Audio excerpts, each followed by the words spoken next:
നിങ്ങളുടെയും കീശയിൽ കൈയിട്ട് വാരിക്കൊണ്ട് കേന്ദ്ര ഗവൺമെന്റ് മുന്നോട്ട് പോകുന്നത്. പ്രിയമുള്ളവരെ, എന്താണ് രാജ്യത്തിന്റെ ക്രമസമാധാനങ്ങളുടെ പ്രശ്നം നമുക്കറിയാം. ഇവിടെ ഇന്ത്യ എന്ന് പറയുന്ന 2014 വരെ നിങ്ങൾക്ക് നിങ്ങളുടെ സ്വാതന്ത്ര്യത്തിൽ, നിങ്ങൾക്ക് നിങ്ങളുടെ മതവിശ്വാസത്തിൽ, നിങ്ങൾക്ക് നിങ്ങളുടെ ആചാരങ്ങളിൽ, നിങ്ങൾക്ക് നിങ്ങളുടെ അനുഷ്ഠാനങ്ങളിൽ നിങ്ങൾക്ക് ജീവിക്കാൻ സാധിക്കുമായിരുന്നു. പ്രിയമുള്ളവരെ, ഇന്ത്യൻ നാഷണൽ കോൺഗ്രസ് ഈ രാജ്യത്തിന് സ്വാതന്ത്ര്യം കിട്ടുമ്പോൾ പലരും അത്ഭുതപ്പെട്ടു പോയി. ഒരിക്കലും ഈ രാജ്യം 24 മണിക്കൂറിനപ്പുറം കടന്നു പോകില്ല. കാരണം എന്താ? ഞാൻ സംസാരിക്കുന്നത് പോലെയല്ല, എന്റെ ഭാഷയല്ല തമിഴ്നാട്ടിൽ സംസാരിക്കുന്നവന്റെ തമിഴ് ഭാഷ. തമിഴ്നാട്ടിൽ തന്നെ വ്യത്യസ്തവും വൈദഗ്ധ്യവുമായ ഭാഷാ ശൈലികൾ, വസ്ത്രം ഞങ്ങൾ ഇവിടെ മുണ്ടെടുക്കുന്നു എങ്കിൽ നോർത്ത് ഇന്ത്യയിലെ ആളുകൾ കൂർത്ത ധരിക്കുന്നു, നോർത്ത് ഇന്ത്യയിലെ ആളുകൾ പാന്റ് ഇടുന്നു. നമുക്കറിയാം നമ്മുടെ ഭക്ഷണ രീതിയല്ല തൊട്ടടുത്തുള്ള കർണാടകക്കാരന്റെ ഭക്ഷണ രീതി, നമ്മൾ സംസാരിക്കുന്ന ഭാഷയല്ല മണിപ്പൂരുടെയും അതുപോലെ തന്നെ മറ്റു സംസ്ഥാനങ്ങളും സംസാരിക്കുന്ന ഭാഷ. അത്രമാത്രം വൈരുദ്ധ്യവുമുള്ള ഒരു രാജ്യം.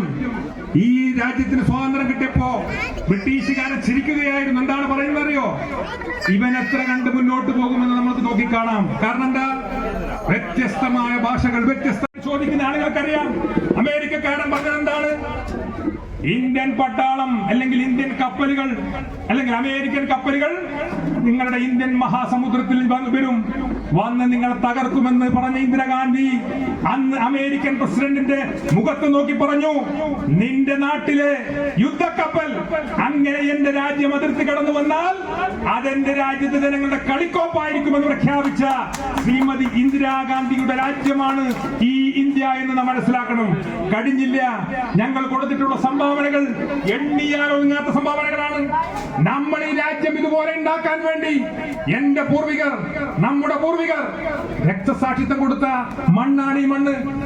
ഒരു കുടുംബത്തിലെ തന്നെ 2 കുടുംബാംഗങ്ങളാണ് ഈ രാജ്യത്തിന് വേണ്ടി വെടിയേറ്റ് മരിച്ചത്, ബോംബ് സ്ഫോടനത്തിൽ മരിച്ചത്. മനസ്സിലാക്കണം പ്രിയമുള്ളവരെ. നിനക്കൊക്കെ എന്തിന്റെ ഒരു പട്ടി പോലും ചത്തിട്ടില്ല. നമ്മുടെ ബഹുമാനനായ AICC പ്രസിഡന്റ് മല്ലികാർജുന ഖാർഗെ പറഞ്ഞതുപോലെ സ്വാതന്ത്ര്യ സമരത്തിൽ ഈ BJP-കാരന്റെയോ ഈ CPM-കാരന്റെയോ വീട്ടിൽ ഒരു പട്ടി പോലും ചത്തിട്ടില്ല എന്ന് മാത്രമല്ല, അതിനെ ഒറ്റ കൊടുത്ത ആളുകളാണ് നിങ്ങളെന്ന് ശ്രീ ഖാർഗെ പറഞ്ഞത് എനിക്കിപ്പോ ഓർമ്മ വരികയാണ്.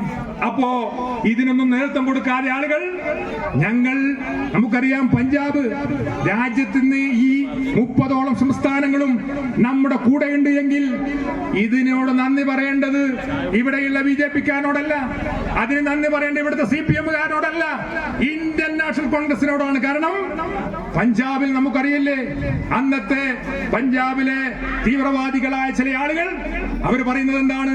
ഞങ്ങൾക്ക് ഇന്ത്യ വിട്ടു പോകണം, ഞങ്ങൾക്ക് പുതിയ രാജ്യം വേണം, ഖലിസ്ഥാൻ എന്ന് പറയുന്ന രാജ്യം. സിഖ് സമുദായത്തിൽ നമുക്കറിയാം ഏറ്റവും കൂടുതൽ ദേശസ്നേഹികളായിട്ടുള്ള രാജ്യത്തിന്റെ നമ്മുടെ അതിർത്തി പോലും കാത്തു സൂക്ഷിക്കുന്നത് 90% സിഖ് സമുദായത്തിൽപ്പെട്ട ധീരജവാന്മാരാണ്. ആ സിഖ് സമുദായത്തിൽപ്പെട്ട ചില ആളുകൾ, ഏകദേശം 10% ആളുകൾ അന്നൊരു പുതിയ വാദവുമായി വന്നു. എന്താണ് വാദം? ഞങ്ങൾക്ക് ഖലിസ്ഥാൻ വേണം. ഖലിസ്ഥാൻ എന്ന് പറഞ്ഞാൽ സിഖ് സമൂഹത്തിന്റെ, സിഖ് മതത്തിന്റെ ഔദ്യോഗികമായിട്ടുള്ള ഒരു രാജ്യം. ശ്രീമതി ഇന്ദിരാഗാന്ധി പറഞ്ഞു, അങ്ങനെ ഒരു ചർച്ചയ്ക്ക് ഇവിടെ പ്രസക്തിയില്ല എന്ന് മാത്രമല്ല, അങ്ങനെ ഒരു രാജ്യം ഇന്ത്യയിൽ ഞങ്ങൾ നിൽക്കുന്ന കാലത്തോളം തരില്ല എന്ന് മാത്രമല്ല, അതിനെതിരെ ശക്തമായി നടപടി സ്വീകരിക്കുമെന്ന് പറഞ്ഞുകൊണ്ട് ശ്രീമതി ഇന്ദിരാഗാന്ധി അതിനെതിരെയുള്ള പോരാട്ടം ആരംഭിച്ചു. ചരിത്രമെടുത്തും നമ്മൾ താളുകൾ മറിച്ചു നോക്കുമ്പോൾ നമുക്ക് കാണാൻ സാധിക്കും, അന്ന് വിന്ദ്രംബാലെ അടക്കമുള്ള ആളുകൾ, ഭീകരരായ ആളുകൾ ഇന്ദിരാഗാന്ധിയെ അതുപോലെ തന്നെ ഇന്ത്യൻ നാഷണൽ കോൺഗ്രസിനെ കുറ്റപ്പെടുത്തിക്കൊണ്ട് മുന്നോട്ട് വന്നു. എന്താണ് പറഞ്ഞത്? ഖലിസ്ഥാൻ വരുന്നതിൽ എതിർക്കുന്നത് ഇന്ത്യൻ നാഷണൽ കോൺഗ്രസും ഇന്ദിരാഗാന്ധിയുമാണ്, അതുകൊണ്ട് കോൺഗ്രസിനെയും ഇന്ദിരാഗാന്ധിയും വിടാൻ പാടില്ല എന്ന് പറഞ്ഞു. പ്രിയമുള്ളവരെ, അവിടുത്തെ സുവർണ ക്ഷേത്രത്തിൽ തീവ്രവാദികൾ ഒളിച്ച് നമ്മുടെ ഇന്ത്യയിലെ പട്ടാളങ്ങൾക്ക് നേരെ അതിക്രൂരമായ വെടിവ്, 100 കണക്കിന് ആളുകൾ മരിച്ചു വീണു. ശ്രീമതി ഗാന്ധി പറഞ്ഞു, ഏത് പള്ളിയാവട്ടെ, ഏത് ഗുരുദ്വാരയാവട്ടെ, ഏത് ക്ഷേത്രമാവട്ടെ, ഒന്നും ഇവിടെ വിഷയമല്ല. രാജ്യത്തെ ജനങ്ങളെ വെടിവെച്ചു കൊല്ലുന്നതിന് വേണ്ടി നേതൃത്വം കൊടുക്കുന്ന ഏത് തീവ്രവാദ പ്രസ്ഥാനമാണെങ്കിലും ഞാൻ അതിനെ അടിച്ചമർത്തുമെന്ന് പറഞ്ഞുകൊണ്ട് അന്ന് സുവർണ ക്ഷേത്രത്തിലേക്ക് നൂറുകണക്കിന് പട്ടാളക്കാർ ഇടിച്ചു കയറുകയും തീവ്രവാദികളെ വെടിവെച്ചു കൊന്ന ചരിത്രം നമ്മുടെ മുമ്പാകെ എല്ലാവർക്കും അറിയാം. അതിന് നേതൃത്വം കൊടുത്തത് ശ്രീമതി ഇന്ദിരാഗാന്ധിയാണ്. ആ ഇന്ദിരാഗാന്ധി സ്വാഭാവികമായും ഇന്ദിരാഗാന്ധിയുടെ സംരക്ഷകർ എന്ന് പറയുന്നത് അതേ സിഖ് സമുദായത്തിൽപ്പെട്ട പട്ടാളക്കാരായിരുന്നു.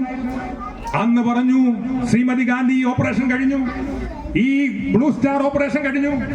എല്ലാ ഇന്റലിജൻസ് റിപ്പോർട്ടുകളും ശ്രീമതി ഗാന്ധിയുടെ മുമ്പാകെ വന്നു. ഇന്റലിജൻസ് റിപ്പോർട്ടിന്റെ മേധാവി ഗാന്ധിയെ കാണാൻ വന്നു. മേഡത്തോട് പറഞ്ഞു, മേഡം അങ്ങയുടെ ജീവൻ അപകടത്തിലാണ്. മേഡം ചോദിച്ചു, എന്താ കാരണം?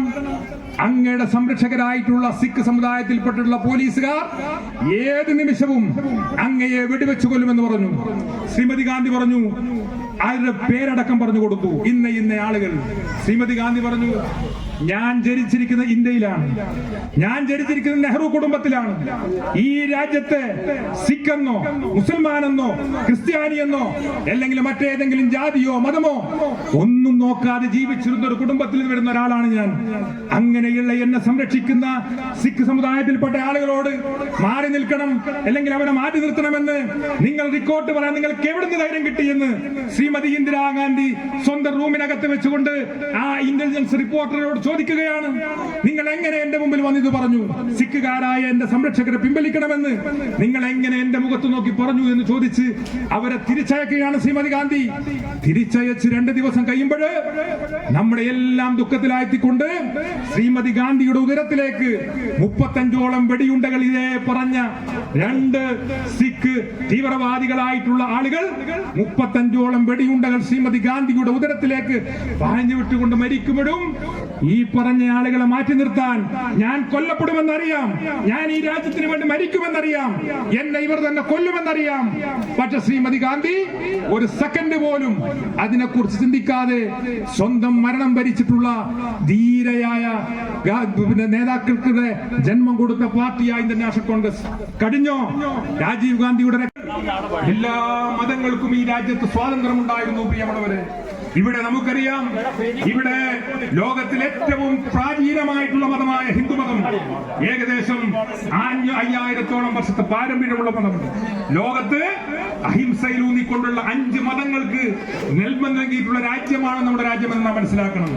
സിഖ് മതവും ജൈനമതവും ബുദ്ധമതവും അതുപോലെ തന്നെ പാർസി മതവും ഹിന്ദു മതവും എല്ലാം അഹിംസയാണ്. കാരണം സസ്യങ്ങളെ പോലും ദ്രോഹിക്കാൻ പാടില്ല, വേദനിപ്പിക്കാൻ പാടില്ല എന്ന മഹത്തായ വചനം ഉൾക്കൊണ്ടുകൊണ്ട് ലോകത്തിന് അത്ഭുതപ്പെടുത്തിക്കൊണ്ടിട്ടുള്ള ഒരു രാജ്യമാണ് നമ്മുടെ രാജ്യം. ഞാൻ പറഞ്ഞതുപോലെ ഭാഷയിലുള്ള വ്യത്യസ്തം, ഭക്ഷണ രീതിയിലുള്ള വ്യത്യാസം, വസ്ത്രരീതിയിലുള്ള വ്യത്യാസം, ആചാരങ്ങളിലുള്ള വ്യത്യാസം. അങ്ങ് ജമ്മു കാശ്മീരിലുള്ള അയാൾക്ക് പള്ളിയുടെ വിശ്വാസം അനുസരിച്ചുകൊണ്ട് അവന്റെ ആചാരം അനുസരിച്ചുകൊണ്ട് അവന്റെ രീതി അനുസരിച്ചുകൊണ്ട് ജീവിക്കുവാനുള്ള എല്ലാ സൗകര്യവും ഈ രാജ്യത്ത് 2014 വരെ ഉണ്ടായിരുന്നുവെങ്കിൽ ഈ നമുക്കറിയാം നരേന്ദ്രമോദി എന്ന് പറയുന്ന ഒരു ഗവൺമെന്റ് വന്നതിന് ശേഷം രാജ്യത്തെ ജനങ്ങളെ ഭിന്നിപ്പിക്കുകയാണ്. എന്താണ് ഭിന്നിപ്പിക്കുന്നത്? രാജ്യത്തെ അസ്ഥിരപ്പെടുത്തി അതിലൂടെ വോട്ട് തട്ടിയെടുക്കാമെന്നുള്ള ഗൂഢ പദ്ധതിയുടെ ഭാഗമായിട്ട് നോർത്ത് ഇന്ത്യയിലെ തെരുവുകൾ നമുക്കറിയാം. പാവപ്പെട്ട മുസ്ലിം സഹോദരന്മാർ ബലിപെരുന്നാളിന് ബലിയർക്കുമായിരുന്നു. ഇന്ന് നോർത്ത് ഇന്ത്യയിൽ നിങ്ങൾക്ക് എവിടെ പോയി നോക്കിയാലും ബലിയറിക്കുന്നത് കാണാൻ സാധ്യമല്ല. കാരണം അവിടെ നമുക്കറിയാം പശുവിനെ ബഹുമാനിക്കുന്ന ആളുകൾ ഉണ്ടാവാം. നമ്മൾ ആരും തെറ്റല്ല, ആരും എതിരല്ല. പക്ഷേ ആ പശുവിന്റെ പേര് പറഞ്ഞ് അവിടെയുള്ള ഒരു ന്യൂനപക്ഷത്തിനും വീട്ടിന്റെ പുറത്തിറങ്ങി അവിടെ ബലിയർപ്പിക്കാൻ സാധിക്കാത്ത വിധത്തിൽ നോർത്ത് ഇന്ത്യയിൽ രൂപപ്പെട്ടിരിക്കുന്ന രാഷ്ട്രീയം അതാണ്. പ്രിയമുള്ളവരെ, കഴിഞ്ഞില്ല നമുക്ക് മണിപ്പൂരിലേക്ക് പോകാം. പാവപ്പെട്ട ക്രിസ്ത്യാനികൾ ഏറ്റവും കൂടുതൽ സഹോദര സംസ്ഥാനങ്ങൾ എന്ന് പറയുന്ന മണിപ്പൂര്, നാഗാലാൻഡ്, മിസോറാം, അതുപോലെ തന്നെ അങ്ങനെയുള്ള 5ഓളം സംസ്ഥാനങ്ങളിൽ ഇന്ന് അവിടുത്തെ ക്രിസ്തീയ സഹോദരന്മാർക്ക് ഈ പറയുന്ന കേന്ദ്ര ഭരണത്തിന്റെ സഹായത്തോടു കൂടി അവിടെ മണിപ്പൂരിൽ ബി ജെ പിയെ അധികാരത്തിൽ കൊണ്ടുവന്ന അവിടുത്തെ ജനങ്ങൾ, ക്രിസ്ത്യാനികൾ അടക്കമുള്ള പാവപ്പെട്ട ആളുകൾ ഇന്നെന്താണ് സ്ഥിതി? ഇന്ന് തർക്കത്തിലാണോ? രാജ്യത്തിന്റെ അഖണ്ഡത കാത്തുസൂക്ഷിക്കാൻ വേണ്ടി. നമുക്കറിയാം അദ്ദേഹത്തെ വധിക്കാൻ ശ്രമിച്ചത്, ശ്രീലങ്കയിൽ വെച്ച് വധിക്കാൻ ശ്രമിച്ചു, തോക്കെടുത്ത് കൊത്തുന്ന ഇന്നും നമ്മുടെ മനസ്സിനകത്തുനിന്ന് മായാത്ത കാര്യമാണ്. എന്താണ്? തമിഴ് ദേശീയതയും തമിഴ് തീവ്രവാദവും അംഗീകരിച്ചു കൊടുക്കില്ല എന്ന് പ്രഖ്യാപിച്ചതിന്റെ പുറത്താണ് രാജീവ് ഗാന്ധി കൊല്ലപ്പെട്ടത്. അങ്ങനെ നൂറുകണക്കിന് സംസ്ഥാനങ്ങളിലെ നേതാക്കന്മാർ ജമ്മു കാശ്മീർ ഇന്ന് രാജ്യത്തിന്റെ കൂടെ നിൽക്കുന്നുണ്ട് എങ്കിൽ, അല്ലെങ്കിൽ രാജ്യത്തിന്റെ മറ്റൊരു സംസ്ഥാനമായി നിൽക്കുന്നുണ്ട് എങ്കിൽ അത് കടപ്പെട്ടിരിക്കുന്നത് ഇന്ത്യൻ നാഷണൽ കോൺഗ്രസിനോടാണ്. കാരണം ജമ്മു കാശ്മീർ നിരന്തരമായി തീവ്രവാദികൾ കുഴപ്പമുണ്ടാക്കുമ്പോ അതിനെ അടിച്ചമർത്താൻ നേതൃത്വം കൊടുത്തിട്ടുള്ളത് നമ്മുടെ ഇന്ത്യൻ നാഷണൽ കോൺഗ്രസ് ആണ്. കഴിഞ്ഞോ ബോഡോ തീവ്രവാദികൾ ആസാം ഒരു കാലഘട്ടത്തിൽ എന്താ പറഞ്ഞത്? ഞങ്ങൾക്ക് വേറെ രാജ്യമായി രാജ്യത്ത് നിന്ന് വിട്ടുപോകണം, ബോഡോ എന്ന് പറയുന്ന രാജ്യമുണ്ടാക്കണം. അന്നും രാജീവ് ഗാന്ധിയുടെയും ഇന്ദിരാഗാന്ധിയുടെ തീരുമാനം രാജ്യത്തിന്റെ അഖണ്ഡതയെ വെല്ലുവിളിക്കാൻ, രാജ്യത്തിന്റെ ഐക്യത്തെ വെല്ലുവിളിക്കാൻ ഒരു ശക്തിയെയും അനുവദിക്കില്ല എന്ന് പ്രഖ്യാപിച്ചുകൊണ്ട് മുന്നോട്ട് പോയത് കൊണ്ടാണ് ഈ പറയുന്ന ആളുകൾ ഇവിടെ മരിച്ചു വീണത് എന്ന് മനസ്സിലാക്കണം. അങ്ങനെ രാജ്യത്തിന് വേണ്ടി, രാജ്യത്തിന്റെ അഖണ്ഡത കാത്തുസൂക്ഷിക്കാൻ ഇന്ന് പഞ്ചാബും തമിഴ്നാടും കർണാടകവും ആസാമും മണിപ്പൂരും എല്ലാം ഈ നമ്മുടെ രാജ്യത്തിന്റെ കൂടെയുണ്ട് എങ്കിൽ പ്രിയമുള്ളവരെ, ഇന്ത്യൻ നാഷണൽ കോൺഗ്രസ് നൽകിയിട്ടുള്ള ധീര രക്തസാക്ഷ്യത്തിന്റെ പുറത്ത്, ഇന്ത്യൻ നാഷണൽ കോൺഗ്രസിന്റെ നേതാക്കന്മാരെടുത്തിട്ടുള്ള ശക്തമായ നിലപാടിന്റെ പുറത്താണ് എന്ന് നാം മനസ്സിലാക്കണം. പ്രിയമുള്ളവരെ, അങ്ങനെ ഉണ്ടാക്കിയ രാജ്യം എല്ലാ രംഗത്തും അഭിവൃദ്ധിയും, അതുപോലെ തന്നെ രാജ്യത്തെ ജനങ്ങൾ അത് ഏത് മതത്തിൽപ്പെട്ട ആളുകളാകട്ടെ, ഏത് ജാതിയിൽപ്പെട്ട ആളുകളാകട്ടെ, അവർക്കെല്ലാം ഈ രാജ്യത്ത് സൗകര്യമൊരുക്കി കൊടുത്തിട്ടുള്ള ഒരു വലിയ പാർട്ടിയാണ് ഇന്ത്യൻ നാഷണൽ കോൺഗ്രസ്. കഴിഞ്ഞോ? നമുക്കറിയാം, പലപ്പോഴും ഇന്ന് പറയുന്നില്ലേ, നമ്മൾ ഇവിടെയുള്ള പിന്നോക്ക ജനവിഭാഗങ്ങൾക്കെതിരാണ് എന്ന് പറയുന്ന BJP ആലോചിക്കണം. ഇന്ത്യയിൽ ആദ്യത്തെ ഇന്ത്യൻ നാഷണൽ കോൺഗ്രസിന്റെ പ്രസിഡന്റ് ആക്കിയത്, അല്ലെങ്കിൽ ആദ്യമായിട്ട് നമുക്കറിയാം ഒരു SC കുടുംബത്തിൽ ജനിച്ച് ആ കോളനിയിൽ വളർന്ന തമിഴ്നാട്ടിലെ നമുക്കറിയാം അവിടുത്തെ വലിയൊരു നേതാവിനെ പിടിച്ച് ഇന്ത്യൻ നാഷണൽ കോൺഗ്രസിന്റെ അഖിലേന്ത്യാ പ്രസിഡന്റ് ആക്കിയിട്ടുള്ളത് നമ്മുടെ ഇന്ത്യൻ നാഷണൽ കോൺഗ്രസിന്റെ അഖിലേന്ത്യാ പ്രസിഡന്റ് ആക്കി ബഹുമാന്യനായ നമ്മുടെ കാമരാജ് എന്ന് പറയുന്ന ലോകത്തെ ഏറ്റവും ദളിതനായി വളർന്നു വന്ന്, ദളിത കുടുംബത്തിൽ ജനിച്ച് കോളനിയിൽ വളർന്നു വന്ന അവരെ ഏത് കാലഘട്ടത്തിലാണ്? ജവഹർലാൽ നെഹ്റു നിൽക്കുമ്പോ, മോത്തിലാൽ നെഹ്റു പാർട്ടിയുടെ എല്ലാമായി നിൽക്കുന്ന കാലഘട്ടത്തിൽ കാമരാജിനെ പിടിച്ച് ഇന്ത്യൻ നാഷണൽ കോൺഗ്രസിന്റെ അഖിലേന്ത്യാ പ്രസിഡന്റ് ആക്കിയിട്ടുള്ള പാർട്ടിയാണ് ഇന്ത്യൻ നാഷണൽ കോൺഗ്രസ് എന്ന് മനസ്സിലാക്കണം. ഇന്ന് ദളിതനെതിരെയും അതുപോലെ തന്നെ ഹരിജനങ്ങൾക്കെതിരെയുമാണ് കോൺഗ്രസ് എന്ന് പറയുന്ന ആളുകൾ ആലോചിക്കണം. ഇന്ത്യയിൽ ആദ്യത്തെ സുപ്രീം കോടതി ജഡ്ജി ബാലകൃഷ്ണൻ എന്ന് പറയുന്ന ഈ കേരളത്തിലെ പാലക്കാട് ആളെ പിടിച്ചാക്കിയിട്ടുള്ളത് ഇന്ത്യൻ നാഷണൽ കോൺഗ്രസ് ആണ്. ആദ്യത്തെ രാഷ്ട്രപതി KR നാരായണൻ ഈ പാലക്കാട് നിന്ന്, ഈ കേരളത്തിൽ നിന്ന് ജനിച്ചു വന്ന അവരെയാണ് പിടിച്ചാക്കിയിട്ടുള്ളത്. നമുക്കറിയാം, മീരാകുമാർ അടക്കം ഏറ്റവും ഉന്നതമായ പദവികളിൽ രാജ്യത്തെ ജനങ്ങളെ ജാതിയുടെയോ മതത്തിന്റെയോ വർണ്ണത്തിന്റെയോ വേഷത്തിന്റെയോ ഭാഷയുടെയോ ഒന്നും ഒരു പരിഗണനയോടുമില്ലാതെ എല്ലാവരെയും ഒന്നിച്ച് കൊണ്ടുപോകാനുള്ള കഴിവും പ്രാപ്തിയും കൊടുത്തിട്ടുള്ള ഇന്ത്യൻ നാഷണൽ കോൺഗ്രസ് മണിപ്പൂരിൽ 1000 വർഷം പഴക്കമുള്ള ചർച്ചുകൾ യാതൊരു ദയവുമില്ലാതെ തകർത്ത് തരിപ്പണമാക്കിയിരിക്കുന്നു. പ്രിയമുള്ളവരെ, നിങ്ങൾ പോകണം മണിപ്പൂരിൽ. കാരണം ലക്ഷോപലക്ഷം വരുന്ന എത്രയോ വർഷങ്ങൾ പഴക്കമുള്ള ചർച്ചുകൾ ഇന്ന് അവിടെ കാണാൻ സാധ്യമല്ല. കാരണം എന്താണ്? കേവലം അധികാരത്തിന് വേണ്ടി, വോട്ട് ഭൂരിപക്ഷത്തിന്റെ പ്രശ്നത്തിൽ ആ ഭൂരിപക്ഷം ഒരിക്കലും മനസ്സാ വാചാ കർമ്മണ ഒരിക്കലും അക്രമത്തിന് വേണ്ടി കൂട്ടുന്ന ജനവിഭാഗമല്ല.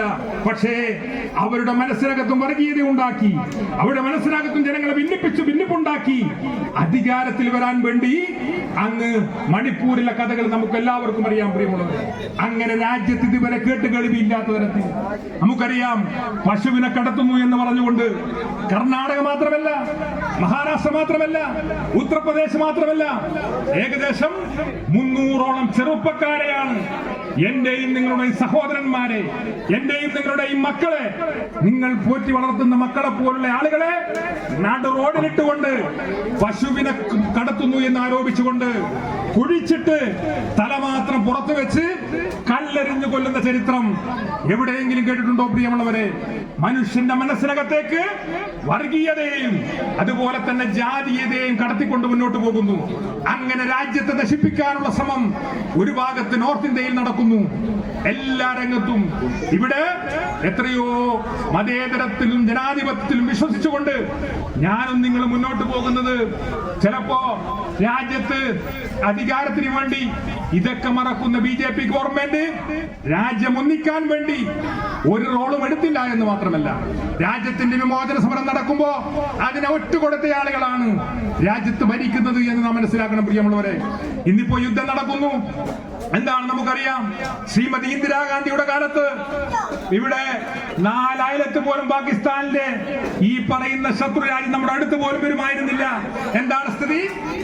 ഈ സ്ഥിതി പലപ്പോഴും നമുക്കറിയാം. ഇവിടെ രാജ്യത്ത് ആഭ്യന്തര കലാപമുണ്ട് എന്നുള്ള രീതിയിലേക്ക് അത് മുതലെടുക്കാൻ ശ്രമിക്കുന്ന നമ്മുടെ ശത്രു രാജ്യമായ പാകിസ്ഥാനെ ഇന്ദിരാഗാന്ധി ഭരിക്കുമ്പോ, രാജീവ് ഗാന്ധി ഭരിക്കുമ്പോ 4 അയലത്ത് പോലും തലപൊക്കുവാനുള്ള ധൈര്യം അവർക്കുണ്ടായിട്ടില്ല പ്രിയമുള്ളവരെ. ബംഗ്ലാദേശ് യുദ്ധം നമുക്കറിയാം. പാകിസ്ഥാന്റെ ഭാഗമായിരുന്നു ബംഗ്ലാദേശ് എന്ന് പറയുന്ന രാജ്യം. ആ ബംഗ്ലാദേശിൽ കലാപം ഉണ്ടാകുകയാണ്.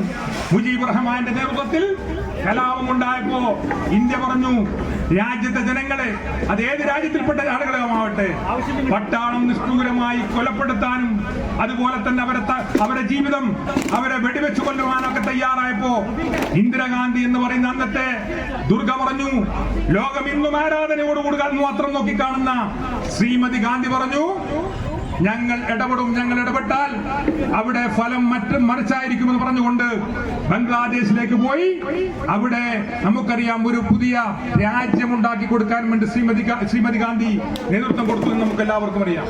ആ ശ്രീമതി ഗാന്ധി വാർഡ് കോൺഗ്രസ് കമ്മിറ്റിയുടെ പ്രസിഡന്റ് കൂടിയായിട്ടുള്ള ശ്രീ ലത്തീഫ് KM ഈ നമ്മുടെ മഹത്തായ കുടുംബ സംഗമം ഉദ്ഘാടനം ചെയ്യാൻ വേണ്ടി ഏതാനും നിമിഷങ്ങൾക്കകം നമ്മുടെ എല്ലാം അഭിമാനമായ ഈ പേരാവൂർ MLA-യും കേരളത്തിലെ ലക്ഷോപലക്ഷം വരുന്ന കോൺഗ്രസ് പ്രവർത്തകരുടെ പ്രസിഡന്റായി ഒരു ദിവസം മുമ്പേ പ്രഖ്യാപിക്കപ്പെട്ട ബഹുമാനായ MLA നമ്മുടെ പ്രിയങ്കരനായ KPCCയുടെ ആരാധ്യനായ പ്രസിഡന്റ് ശ്രീ സണ്ണി ജോസഫ് ഏതാനും നിമിഷങ്ങൾക്കകം ഈ കുടുംബ സംഗമത്തിൽ എത്തിച്ചേരും എന്നുള്ളത് നമ്മെ സംബന്ധിച്ചിടത്തോളം, ഓരോരാളെ സംബന്ധിച്ചിടത്തോളം വളരെ അഭിമാനകരമായ കാര്യമാണ്. അദ്ദേഹം ഏതാനും നിമിഷങ്ങൾക്ക് അവിടെ എത്തിച്ചേരും. അതോടൊപ്പം ഈ പരിപാടിയിൽ വളരെ നേരത്തെ എത്തിച്ചേരുന്ന നമ്മുടെ പേരാവൂരിന്റെ ബ്ലോക്ക് കോൺഗ്രസ് കമ്മിറ്റിയുടെ കരുത്തയായ പ്രസിഡന്റ്, കേരളത്തിലെ തന്നെ ശ്രദ്ധിക്കപ്പെടുന്ന നമ്മുടെ പ്രിയങ്കരിയായ, നമ്മുടെ എല്ലാം അഭിമാനമായ കണ്ണൂർ ജില്ലയിലെ യൂത്ത് കോൺഗ്രസിലൂടെ നിരവധിയായ സമര പോരാട്ടങ്ങളിലൂടെ കേരളത്തിലെ ശ്രദ്ധേയമായ ഒരു വനിതാ നേതാവ് കൂടിയാണ് ശ്രീമതി ജൂബിലി ചാക്കോ. അവർ വളരെ നേരത്തെ ഇവിടെ എത്തിച്ചേർന്ന നമ്മുടെ പ്രിയങ്കരിയായ ബ്ലോക്ക് പ്രസിഡന്റ്, അതുപോലെ തന്നെ നമ്മുടെ DCCയുടെ ജനറൽ സെക്രട്ടറിയും ഈ പേരാവൂരിലെ ഓരോ മണ്ഡലികൾക്കും സുപരിചിതനായിട്ടുള്ള ബഹുമാനായ മുൻ ബ്ലോക്ക് പ്രസിഡന്റ് കൂടിയായിട്ടുള്ള ശ്രീ പൊയിൽ മുഹമ്മദ്, എന്റെ സുഹൃത്തും ബഹുമാനായ വക്കീൽ അഡ്വക്കേറ്റ് ഷഫീർ, അതുപോലെ തന്നെ ശ്രീ ബൈജു മാസ്റ്റർ, ശ്രീ ജോയി നമ്പൂണ്ടാകം, ശ്രീ P. അബൂബക്കർ, ബഹുമാനായ ശ്രീ സുരേഷ് ചാലാറത്ത്, ശ്രീ സണ്ണി പൊട്ടങ്കൽ, ബഹുമാനായ കൊള്ളയടിക്കുന്ന ഈ കേന്ദ്ര ഗവൺമെന്റിന്റെ തീരുമാനം നാം സൂക്ഷ്മം പരിശോധിച്ചു നോക്കുമ്പോ പ്രിയമുള്ളവരെ, ഇത് ആർക്ക് വേണ്ടി ചെയ്യുന്നതാണ്? ഇത് ചെയ്യുന്നത് ഈ രാജ്യത്തെ സാധാരണ ജനങ്ങൾക്ക് വേണ്ടിയിട്ടല്ല. ഇത് ചെയ്യുന്നത് അദാനിക്കൊണ്ട് ഒരുപാട് പെട്രോൾ പമ്പുകൾ ഇന്ത്യയിൽ, അംബാനിക്കൊണ്ട് ഒരുപാട് പെട്രോൾ പമ്പുകൾ ഇന്ത്യയിൽ. ആ പെട്രോൾ പമ്പിനകത്ത് 100 രൂപക്ക് വിറ്റാൽ മാത്രമേ ആ സ്വകാര്യ കമ്പനിക്ക് അവരുടെ ലാഭവും അവരുടെ ഈ പറയുന്ന പെട്രോൾ കേന്ദ്രവും മുന്നോട്ട് കൊണ്ടുപോകാൻ സാധിക്കുള്ളൂ. അവർക്ക് വേണ്ടിയിട്ടാണ് വില. ഈ വാർഡിലെ 15ാം വാർഡിലെ മുതിർന്ന കോൺഗ്രസ് നേതാക്കന്മാരെ ആദരിക്കുന്ന ചടങ്ങാണ്. അതിൽ അബ്ദുൾ റഹ്മാൻ അബ്ദുറഹ്മാൻ, മണിച്ചൻ, ചിന്നമ്മ, ഉമ്മർ വെങ്കടക്കുന്ന്, ഗോവിന്ദൻ, ഇബ്രാഹിം, ഇത്തരം ആളുകൾ മുമ്പോട്ട് വരണം. അബ്ദുറഹ്മാൻ, മണിച്ചൻ,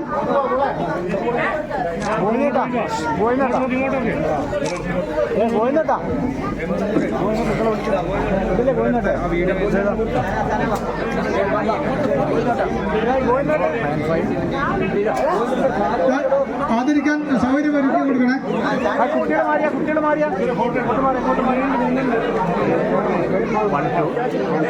പ്രത്യേകം ആദരിക്കാൻ ഫാത്തിമത്തുൽ സന, Palakkad Vattappadi college union general സെക്രട്ടറിയായി തെരഞ്ഞെടുത്ത ഫാത്തിമത്തുൽ സനയെ ബഹുമാനായ KPCC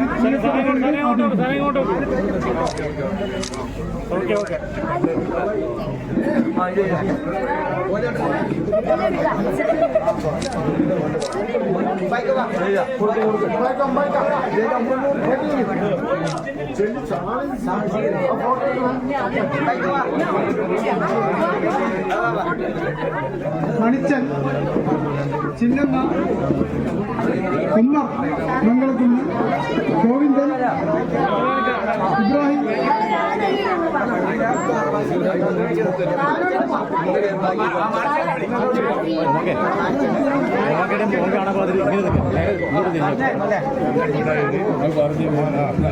വണ്ടി കൊണ്ടുകൊടുത്തു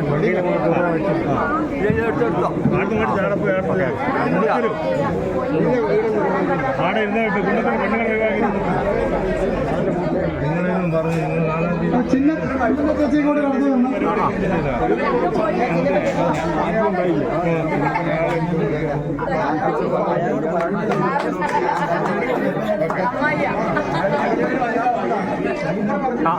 पंडित पंडित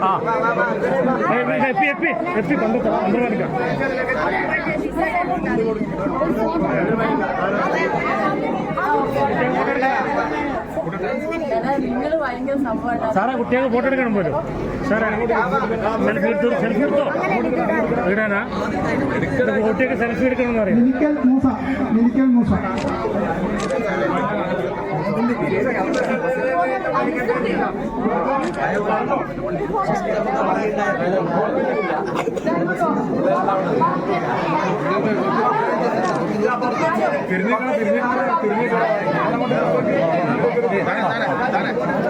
അപ്പുറത്തേക്ക് പറ.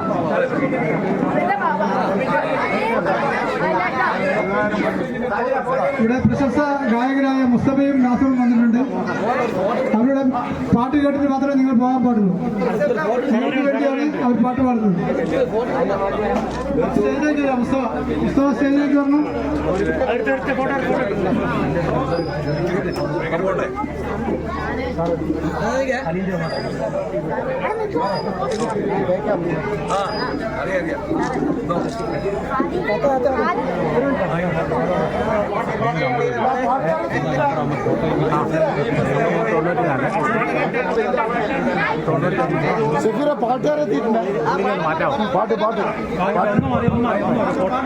മുസ്തഫ നാസർ മുസ്തഫ ഇവിടെ ഒരു പാട്ട് പാടാമെന്ന് അഭ്യർത്ഥിച്ചിട്ടുണ്ട്. അവരോട് എത്തിക്കാനും കണ്ടെത്തി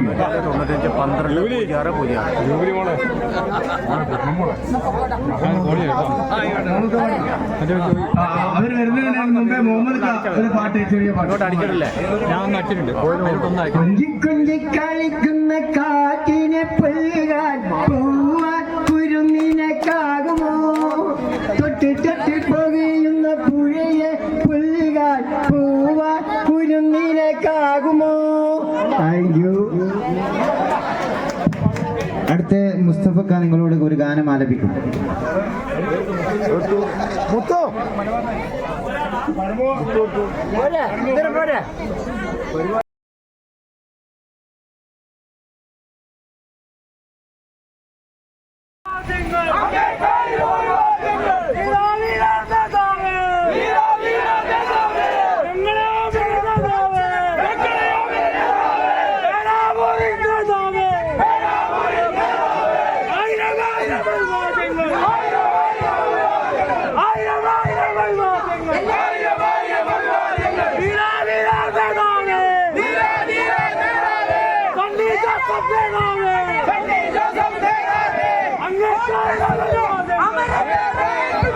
ഈ വേദിയിലേക്ക് കടന്നു വരുന്നു. പ്രിയപ്പെട്ടവരെ, എപ്പോഴും ഞങ്ങളോടൊപ്പം അദ്ദേഹം ഉണ്ടാകും. അദ്ദേഹത്തിന് അഭിവാദ്യങ്ങൾ അർപ്പിക്കുന്നു.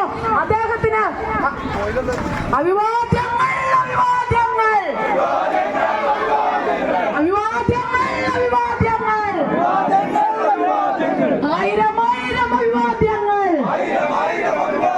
കണ്ണേ കരളേ സണ്ണി ജോസഫേ, കണ്ണേ കരളേ സണ്ണി ജോസഫേ, അങ്ങേക്കായിരം അഭിവാദ്യങ്ങൾ. പ്രിയപ്പെട്ടവരെ, ഞാൻ ദീർഘിപ്പിച്ച് സംസാരിക്കുന്നില്ല. എനിക്ക് ഒറ്റയൊരു സങ്കടമേ ഉള്ളൂ. ബ്ലോക്ക് കോൺഗ്രസ് കമ്മിറ്റിയുടെ പ്രസിഡന്റ് ആയിരിക്കുന്ന എന്നെ എല്ലാ ദിവസവും MLA കടന്നു പോകുമ്പോൾ വിളിക്കും. അല്ലെ, മാവിലേക്ക് ആ ഭാഗ്യം കിട്ടിയിട്ടില്ല. ജൂബിലി ഇതൊരു നീട്ടി വിളിയുണ്ട്.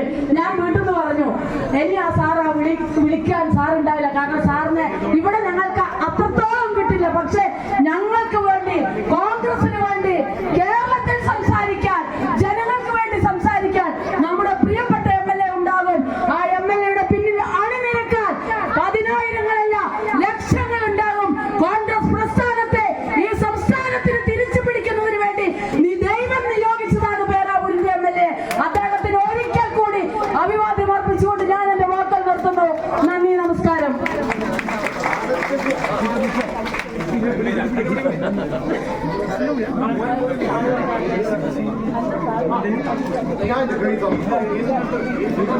എല്ലാവർക്കും പ്രിയങ്കരനായ നിയുക്ത KPCC പ്രസിഡന്റും നമ്മുടെ MLAയുമായ ബഹുമാന്യ സണ്ണി ജോസഫ് അവരുടെ ഹാർദവമായി സ്വാഗതം ചെയ്തുകൊണ്ട് രണ്ടു വാക്ക് സംസാരിക്കാൻ വേണ്ടി ക്ഷണിച്ചുകൊള്ളുന്നു. കേന്ദ്രം കോട്ടക്കൊത്തളം എന്നറിയപ്പെടുന്ന ഈ പേരാവൂർ പഞ്ചായത്തിനകത്ത് പ്രവർത്തിച്ചത് അവർക്ക് ആദരാഞ്ജലികൾ അർപ്പിക്കുകയാണ്. അതോടൊപ്പം തന്നെ അവരുടെ കുടുംബത്തോടൊപ്പം എപ്പോഴും ഇന്ത്യൻ നാഷണൽ കോൺഗ്രസ് ഉണ്ടാകുമെന്ന് ഇവിടെ പറയുവാൻ കൂടി ആഗ്രഹിക്കുകയാണ്. പ്രിയപ്പെട്ടവരെ, ദേശീയ രാഷ്ട്രീയത്തെക്കുറിച്ചും അതോടൊപ്പം തന്നെ ഇന്ന് കേരളത്തിൽ നടമാടിക്കൊണ്ടിരിക്കുന്ന രാഷ്ട്രീയത്തെക്കുറിച്ചുമൊക്കെ വളരെ വിശദമായി ഞാൻ ആദ്യമേ തന്നെ സൂചിപ്പിച്ചതുപോലെ റഷീദ് നല്ല രീതിയിൽ ഇവിടെ ഒരു പ്രഭാഷണം നടത്തി കഴിഞ്ഞു. അതിലേക്ക് ഞാൻ ദീർഘമായി കടന്നു പോകുവാൻ ആഗ്രഹിക്കുന്നില്ല. ഇന്ത്യ രാജ്യം എന്ന് പറയുന്നത് ബ്രിട്ടീഷ് സാമ്രാജ്യത്വ ശക്തികളോട്, സൂര്യൻ അസ്തമിക്കാത്ത ബ്രിട്ടീഷ് സാമ്രാജ്യത്വ ശക്തികളോട് സന്ധിയില്ലാത്ത സഹന സമര പോരാട്ടം നടത്തി ഈ രാജ്യത്തിനകത്ത് സ്വാതന്ത്ര്യം നേടിക്കൊടുത്തത് ഇന്ത്യൻ നാഷണൽ കോൺഗ്രസ് ആയിരുന്നു എന്നുള്ള കാര്യം നമ്മളെല്ലാവരും വിസ്മരിക്കരുത്. കാരണം ഇന്ന് ഒരു മതേതരത്വ രാജ്യമായിരുന്ന ഇന്ത്യയെ ആ മതേതരത്വത്തെ തച്ച് തകർത്തുകൊണ്ട് വർഗീയ ഫാസിസ്റ്റുകൾ ഈ രാജ്യത്ത് ഭരണം നടത്തി മുൻപോട്ടേക്ക് പോകുമ്പോൾ ആ മതേതരത്വ രാജ്യം തിരിച്ചു പിടിക്കുന്നതിന് വേണ്ടി രാഹുൽ ഗാന്ധിയുടെ നേതൃത്വത്തിൽ നമ്മുടെ നേതാക്കന്മാർ വളരെയധികം കഷ്ടപ്പെടുകയാണ്. ഇവിടെ ഒരു ചെറിയ കാര്യം സൂചിപ്പിക്കുവാൻ ഞാൻ ആഗ്രഹിക്കുക. ജില്ലാ പഞ്ചായത്തിന്റെ ഒരു പഠനയാത്രയുമായി ബന്ധപ്പെട്ട് ഞങ്ങൾ ഉത്തരാഖണ്ഡിലേക്ക് കഴിഞ്ഞതിന്റെ മുമ്പിലത്തെ മാസം ഒരു യാത്ര നടത്തി. ഉത്തരാഖണ്ഡ് എന്ന് പറയുന്നത് ദേവഭൂമിയാണ്. ദേവഭൂമി ക്ഷേത്രങ്ങളുടെ ഭൂമിയാണ്. ഞങ്ങൾ എല്ലാ വിഭാഗങ്ങളിലുള്ള ആളുകൾ ഉണ്ടായിരുന്നു. ഞങ്ങളുടെ കൂടെ 2 മുസ്ലിം. ഇന്ത്യൻ നാഷണൽ കോൺഗ്രസിന്റെ നേതൃത്വത്തിൽ കേരള പ്രദേശ് കോൺഗ്രസ് കമ്മിറ്റിയുടെ തീരുമാനപ്രകാരം ഇതുപോലുള്ള ഓരോ കുടുംബ സംഗമങ്ങൾ വളരെ വിപുലമായ തയ്യാറെടുപ്പുകളോടുകൂടി നടന്നു വരികയാണ്. ഈ സമ്മേളനം തീരുമാനിക്കുന്നതിന്റെ പ്രധാന ഒരു ഹേതുവായിട്ടുള്ളത് നമുക്കെല്ലാം അറിയാവുന്നതുപോലെ ഇന്ത്യൻ നാഷണൽ കോൺഗ്രസിന്റെ പ്രസിഡന്റായിട്ട് ബഹുമാന്യ ലോകം മുഴുവൻ ആദരിക്കുന്ന മഹാത്മജി ഒരു വർഷക്കാലമാണ് ഇന്ത്യൻ നാഷണൽ കോൺഗ്രസിന്റെ പ്രസിഡന്റായിട്ട് ഉണ്ടായത് എന്ന് നമുക്ക് എല്ലാവർക്കും അറിയാം. ആ ഇന്ത്യൻ നാഷണൽ കോൺഗ്രസിന്റെ പ്രസിഡന്റായി തെരഞ്ഞെടുക്കപ്പെടുന്നത് എവിടുന്ന് എന്ന് ചോദിച്ചാൽ നമ്മുടെ തൊട്ടടുത്ത പ്രദേശമായ കർണാടകയിലെ ബെൽഗാമിൽ നടന്നിട്ടുള്ള AICC സമ്മേളനത്തിൽ വെച്ചാണ്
നേതാക്കന്മാരെ, പ്രിയമുള്ള സഹപ്രവർത്തകരെ, നല്ലവരായ ഉമ്മമാരെ, സഹോദരിമാരെ, സ്നേഹമുള്ള കുട്ടികളെ, സുഹൃത്തുക്കളെ, ഞാൻ ആദ്യമേ തന്നെ നിങ്ങൾക്ക് എൻ്റെ ഹൃദയത്തിൽ നിന്നുള്ള അഗാധമായ നന്ദിയും കടപ്പാടും അറിയിക്കുകയാണ്. KPCCയുടെ പ്രസിഡന്റായി എന്നെ അഖിലേന്ത്യാ കോൺഗ്രസ് കമ്മിറ്റിയുടെ പ്രസിഡന്റ് ശ്രീ മല്ലികാർജുന ഖാർഗെ, നമ്മളുടെ രാജ്യത്തിന്റെ പ്രിയങ്കരനായ പ്രതിപക്ഷ നേതാവ് രാഹുൽ ഗാന്ധി നടത്തിയ ചർച്ചകളുടെയും കേരളത്തിന്റെ പ്രതിനിധിയായി അഖിലേന്ത്യാ കോൺഗ്രസ് കമ്മിറ്റിയുടെ ജനറൽ സെക്രട്ടറിയായി പ്രവർത്തിക്കുന്ന KC വേണുഗോപാലുമായി നടത്തിയ ആശയവിനിമയത്തിന്റെയും അടിസ്ഥാനത്തിൽ എന്നെ നിയോഗിച്ചത് തീർത്തും ശരിയായിരുന്നുവെന്ന് പേരാവൂരിൽ നിങ്ങൾ തെളിയിച്ചിരിക്കുകയാണ്. ഒരു സാധാരണക്കാരനായ എന്നെ അത്തരത്തിൽ കേരള സംസ്ഥാനത്തിന്റെ പ്രസിഡന്റായിട്ട്, പാർട്ടിയുടെ പ്രസിഡന്റായിട്ട് എന്നെ നിയോഗിച്ചുവെങ്കിൽ അതിന്റെ അടിസ്ഥാനം നിങ്ങൾ പേരാവൂര് എനിക്ക് നൽകിയ സ്നേഹമാണ്, പിന്തുണയാണ്, സഹകരണമാണ്, പിൻബലമാണ്. കഴിഞ്ഞ 14 വർഷക്കാലം പേരാവൂരിന്റെ ജനപ്രതിനിധിയായി പ്രവർത്തിക്കാൻ എനിക്ക് ലഭിച്ച അവസരമാണ്. കഴിഞ്ഞ അസംബ്ലി തെരഞ്ഞെടുപ്പിൽ ഞാൻ ജുബിലിയോടും സുരേഷിനോടും എല്ലാം പറഞ്ഞിട്ടുണ്ട്. കഴിഞ്ഞ അസംബ്ലി തെരഞ്ഞെടുപ്പിൽ വാശിയേറിയ മത്സരം വന്നപ്പോൾ 3000 വോട്ടിനാണ് ഞാൻ ജയിച്ചത്. ആ തെരഞ്ഞെടുപ്പിൽ ഞാൻ പരാജയപ്പെട്ടിരുന്നുവെങ്കിൽ എന്റെ പേര് KPCC പ്രസിഡന്റ് സ്ഥാനത്തിന്റെ 7 അയൽവക്കത്തെത്തുമായിരുന്നില്ല. നിങ്ങൾ എന്നെ വിജയിപ്പിച്ചു, എനിക്ക് സ്നേഹം നൽകി. ഈ മണ്ണ്, ഇവിടുത്തെ ഇന്ത്യൻ നാഷണൽ കോൺഗ്രസ് പ്രവർത്തകര് 100% കോൺഗ്രസ് പ്രവർത്തകരും എന്നോടൊപ്പം എന്റെ പ്രവർത്തനങ്ങളെ ബലപ്പെടുത്താൻ, ശക്തിപ്പെടുത്താൻ എന്നോടൊപ്പം സഹകരിക്കുന്നു. അതിന് ഞാൻ പ്രത്യേകമായിട്ട് നന്ദി പറയുകയാണ്. നാളത്തെ പരിപാടികൾ മാറ്റിവെച്ച് രാവിലെ തന്നെ ഞാനും PC വിഷ്ണുനാഥും ഷാഫി പറമ്പിലും അതുപോലെ തന്നെ AP അനിൽകുമാറും അടൂർ പ്രകാശും ഞങ്ങൾ രാവിലെ 6:30 മണിക്ക് തൃശ്ശൂരിൽ ബഹുമാനായ ലീഡർ ശ്രീ K കരുണാകരന്റെ സ്മൃതി മണ്ഡപത്തിൽ പുഷ്പാർച്ചന നടത്തി പ്രാർത്ഥിച്ച് ഞങ്ങൾ അവിടെ നിന്ന് പ്രയാണം ആരംഭിച്ച് 10 മണിക്ക് കോട്ടയത്ത് പ്രിയപ്പെട്ട ജനകീയനായ കേരളത്തിന്റെ പ്രിയങ്കരനായ മുൻ മുഖ്യമന്ത്രി ഉമ്മൻചാണ്ടി സാറിന്റെ പുതുപ്പള്ളിയിലെ കല്ലറയിൽ എത്തി അവിടെ പുഷ്പാർച്ചന നടത്തി പ്രാർത്ഥിച്ച് വൈകുന്നേരത്തോടെ ഞങ്ങൾ തിരുവനന്തപുരത്തെത്തി AK ആന്റണിയെയും തെന്നൻ സാറിനെയും കണ്ട് ആശീർവാദവും അനുഗ്രഹവും മേടിച്ച് തിങ്കളാഴ്ച 12-ാം തീയതി രാവിലെ KPCCയുടെ പുതിയ നേതൃത്വത്തിന്റെ ഭാഗമായിട്ട് ഞങ്ങൾ ചാർജ് എടുക്കുകയാണ്. എനിക്കുള്ള ശക്തി ഞാൻ ഒറ്റയ്ക്കല്ല എന്നുള്ളതാണ്. മട്ടന്നൂരിലെ ബഹുമാനായ ബ്ലോക്ക് പ്രസിഡന്റ് സുരേഷും അതുപോലെ തന്നെ നമുക്കറിയാം മുഖ്യമന്ത്രിക്കെതിരെ കരിങ്കൊടി കാണിച്ചു എന്നതിന്റെ പേരിൽ, വിമാനത്തിൽ കരിങ്കൊടി കാണിച്ചു എന്നതിന്റെ പേരിൽ ഏറെ പീഡിപ്പിക്കപ്പെട്ട, ജനശ്രദ്ധ പിടിച്ചുപറ്റിയ ഫർസിൻ മജീദ് ഉൾപ്പെടെയുള്ള ആളുകളെ എന്നോടൊപ്പം വന്നിട്ടുണ്ട്. അവരെല്ലാം കണ്ടു. വഴിനീളെ സാധാരണ ഒരു സ്ഥാനാർത്ഥിക്ക് വഴിനീളെ മുന്നൊരുക്കത്തിന്റെ ഭാഗമായി സുരേഷ് മാവിലയുമുണ്ട്, ഫർസിൻ മജീദും. ലഭിക്കുന്ന സ്വീകരണം പോലെ എനിക്ക് കേരളത്തിന്റെ പല ഭാഗത്തു നിന്നും ആളുകൾ എത്തി സ്വീകരിക്കുന്നത് വ്യക്തിപരമായി എന്നോടുള്ള സ്നേഹമല്ല. ആ സ്നേഹമുണ്ട്, പക്ഷെ അതിനപ്പുറത്ത് നമ്മുടെ പ്രസ്ഥാനത്തോടുള്ള കൂറും കടപ്പാടുമാണ്. നമ്മുടെ പ്രസ്ഥാനം ജയിച്ചു വരണം. ഇന്ത്യ രാജ്യത്ത് ജനാധിപത്യം നിലനിൽക്കണമെങ്കിൽ, മതേതരത്വം നിലനിൽക്കണമെങ്കിൽ ഇന്ത്യൻ നാഷണൽ കോൺഗ്രസ് ശക്തമാകണം. എന്റെ ബഹുമാന്യ സ്നേഹിതൻ റഷീദ് കവായി ഇവിടെ 1.25 മണിക്കൂർ നേരം പ്രസംഗിച്ചു എന്ന് പറഞ്ഞു. അത് ഞാൻ വരുന്നതിന് വേണ്ടി കൂടിയാണ്. എന്നെ ഒരുപാട് ആളുകൾ വിളിക്കുന്നുണ്ടായിരുന്നു. മട്ടന്നൂരിനും അപ്പുറത്ത് ചാലോട് എനിക്കൊരു പരിപാടിക്ക് പോകേണ്ടി വന്നു. ഞാൻ ഏറ്റ പരിപാടിയായിരുന്നില്ല. ബഹുമാന്യ രമേശ് ചെന്നിത്തല ഏറ്റ പരിപാടിയായിരുന്നു. പക്ഷെ അദ്ദേഹത്തിന് വരാൻ കഴിയാതെ വന്നതുകൊണ്ട് ഒരു പകരക്കാരനായി പോകേണ്ടതായിട്ട് വന്നു. ഇനിയും എനിക്ക് മട്ടന്നൂരിലേക്ക് പോകണം. രമേശ് ചെന്നിത്തല ഏറ്റ മറ്റൊരു പരിപാടി പകരക്കാരനായിട്ട് പോകണം. ദേവാദളിന്റെ ക്യാമ്പിൽ പോകണം. അതുപോലെ സഹകരണ തൊഴിലാളി എംപ്ലോയീസ് ഫ്രണ്ടിന്റെ മീറ്റിംഗിൽ പങ്കെടുക്കണം. അത് കഴിഞ്ഞ് തൃശ്ശൂരേക്ക് പോകണം. അപ്പൊ അതുകൊണ്ട് ദീർഘിച്ച് പറയുന്നില്ല. നമുക്ക് കോൺഗ്രസ് പാർട്ടിയെ ശക്തിപ്പെടുത്താം. ഇന്ന് കേരളം ഭരിക്കുന്ന പിണറായി വിജയന്റെ ഗവൺമെന്റും കേന്ദ്രം ഭരിക്കുന്ന നരേന്ദ്രമോദിയുടെ ഗവൺമെന്റും ജനങ്ങൾക്കെതിരായ നിലപാടുകൾ സ്വീകരിച്ച് ജനജീവിതത്തെ കഷ്ടത്തിലാക്കുകയാണ്, സമാധാനം ഇല്ലാതാക്കുകയാണ്. രാജ്യത്തൊട്ടാകെ ആ പ്രയാസങ്ങൾ നമുക്കെല്ലാം അറിയാം. എന്നാൽ അതിനെതിരായിട്ടുള്ള ഒരു നിലപാട് സ്വീകരിക്കുന്ന രാഷ്ട്രീയ പാർട്ടി കോൺഗ്രസ് ആണ്. കേരളത്തിൽ ഐക്യജനാധിപത്യ മുന്നണിയാണ്. കോൺഗ്രസിനെയും ഐക്യജനാധിപത്യ മുന്നണിയും ശക്തിപ്പെടുത്താൻ നമ്മളെ ചുമതലപ്പെടുത്തിയിരിക്കുകയാണ്. ഐക്യത്തോടെ, ശക്തിയിൽ, ആത്മാർത്ഥതയിൽ നമുക്ക് കോൺഗ്രസ് പാർട്ടിയെ ശക്തിപ്പെടുത്താം.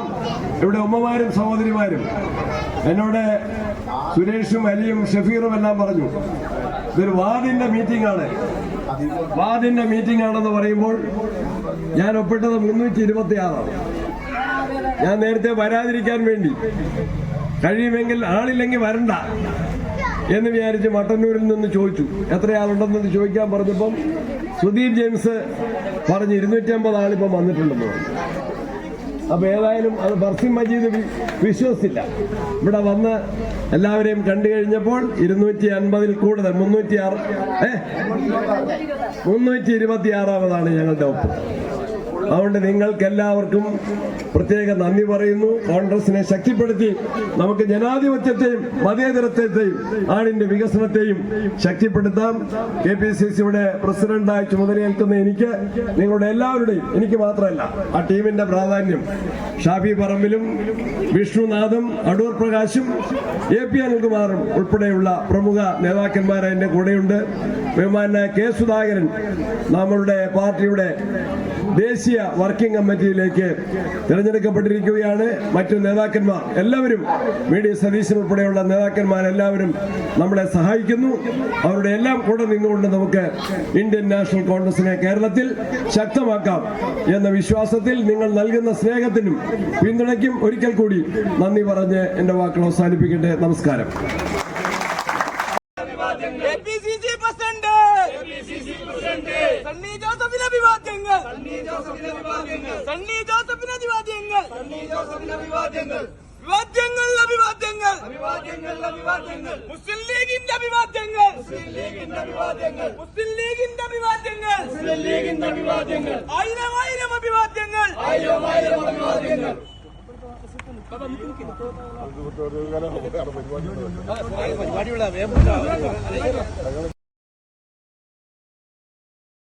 അർപ്പണം ചെയ്യണം.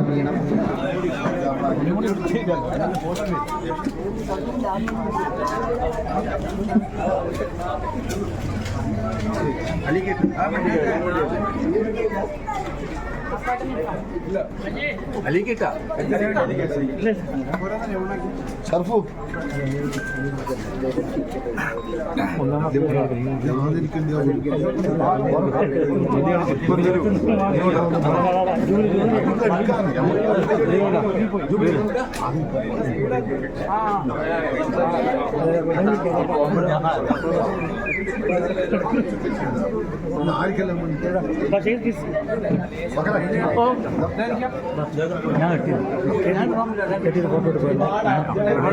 വീഡിയോ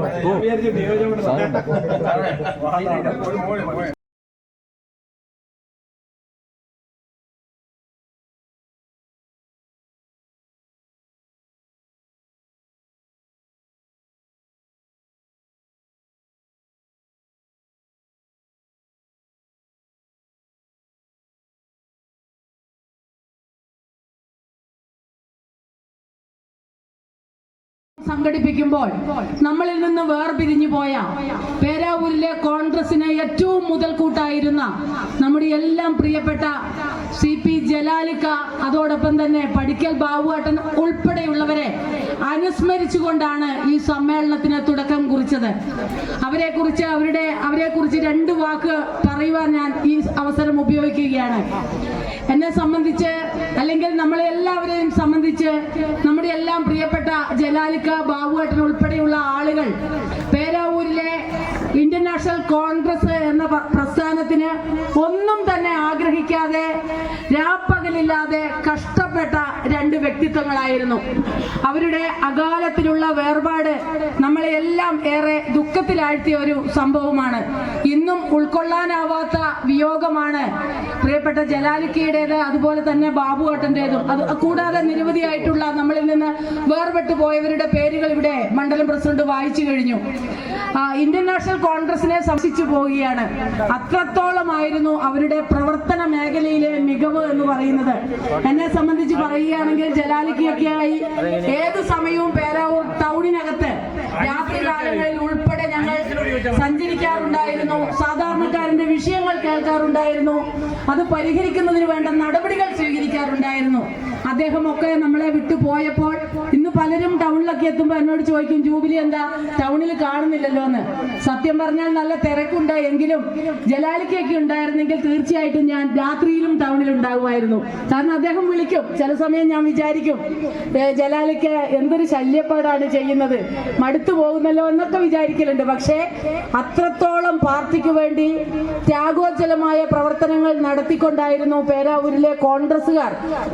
നമ്മളാണ് ഉത്തരവാദി. നമ്മൾ നമ്മുടെ മക്കളോട് പറഞ്ഞു കൊടുത്തിട്ടുണ്ടോ നമ്മൾ സംസാരിച്ചിട്ടുണ്ടോ കുട്ടികളോട്?